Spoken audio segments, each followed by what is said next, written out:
ជំរាបសួរសួស្តីអ្នកស្ដាប់ទាំងអស់គ្នាសូមស្វាគមន៍មកកាន់នគរអាន YouTube Channel ថ្ងៃនេះយើងនឹងនាំអ្នកទាំងអស់គ្នាមកស្ដាប់រឿងនិទានដ៏មានអត្ថន័យមួយដែលមានចំណងជើងថាកញ្ជ្រោងនិងក្រសាលតោះមកស្ដាប់ជាមួយគ្នាថ្ងៃមួយសត្វកញ្ជ្រោងបានអញ្ជើញសត្វក្រសាលមកទទួលទានអាហារពេលល្ងាចជាមួយវាកញ្ជ្រោងបានរៀបចំស៊ុបដាក់ក្នុងចានទៀបសំប៉ែតមួយកញ្ជ្រោងបានលិតស៊ុបក្នុងចានដោយអណ្ដាតរបស់វាយ៉ាងឆ្ងាញ់ប៉ុន្តែក្រសាលដែលមានចំពុះវែងវិញវាមិនអាចស៊ីស៊ុបបានសូម្បីតែមួយម៉ាត់ក្រសាលអន់ចិត្តនឹងកញ្ជ្រោងជាខ្លាំងវាបានត្រឡប់មកផ្ទះវិញដោយសេចក្តីស្រេកឃ្លាន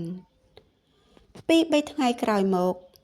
ក្រសាលបានអញ្ជើញកញ្ជ្រោងទៅបរិភោគអាហារពេលល្ងាចនៅផ្ទះវាវិញម្ដងក្រសាលបានបម្រើអាហារនៅក្នុងថូដែលមានកវែងតូចចង្អៀតក្រសាលដាក់ចំពុះរបស់វាចូលទៅក្នុងថូអាហារដ៏រីករាយប៉ុន្តែកញ្ជ្រោងវិញវាមិនអាចដាក់មាត់វាចូលទៅក្នុងថូអាហារនោះបានឡើយវាត្រូវអង្គុយមើលអាហារដោយក្តីស្រេកឃ្លានខណៈពេលដែលក្រសាលកំពុងទទួលទានអាហារដ៏ឈ្ងុយឆ្ងាញ់ក្រោយអាហារពេលល្ងាចបានបញ្ចប់ក្រសាលបាននិយាយដោយញញឹមថា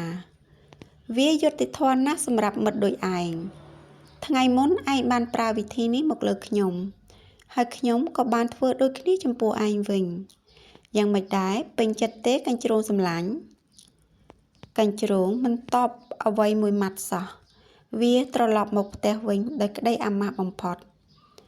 សារអប់រំនៅក្នុងរឿងបើអ្នកមិនចូលចិត្តអ្វីមួយសូមកុំធ្វើវាដាក់អ្នកដទៃគួរគោរពនិងធ្វើល្អចំពោះអ្នកដទៃប្រសិនបើយើងចង់ឲ្យអ្នកដទៃធ្វើល្អចំពោះយើងវិញសូមអរគុណដែលបានស្ដាប់រឿងកញ្ជ្រោងនិងក្រសាល